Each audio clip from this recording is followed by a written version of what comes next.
Do you find yourself, I think you've said it before, though, you're not really an emotionally, I guess, engaged individual a lot of times. You tend to be more dispassionate. You don't have passions, but that is your approach.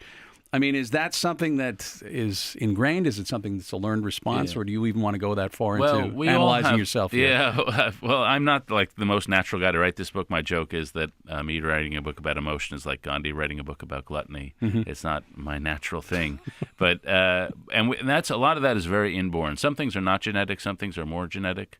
So there's a scientist named Jerome Kagan who took babies really when they're just weeks old and dripped salt water on their tongue and then plain water.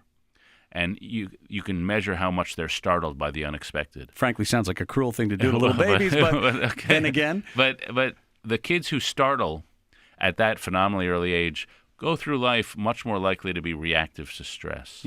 And some people from a very early age are used to are very calm. Some people are very emotional or aroused is a better way to put it. And I guess I'm a naturally calm person. In moments of excitement, I unfortunately calm down. So like a big thrill for me was I was at Camden Yards baseball stadium, and a bat flew into the stands, and it flew right into my hands. And usually when most people get a bat in the stands, they wave it up, they're happy.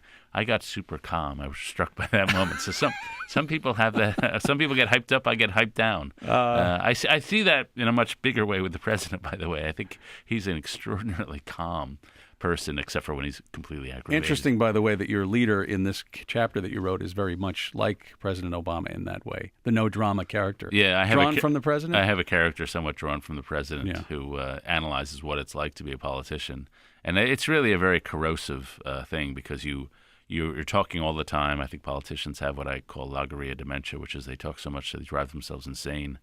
Just one speech, speaking, and then every meeting is really about themselves. And it encourages, I think, a sort of self-obsession and narcissism that the best of them try to combat.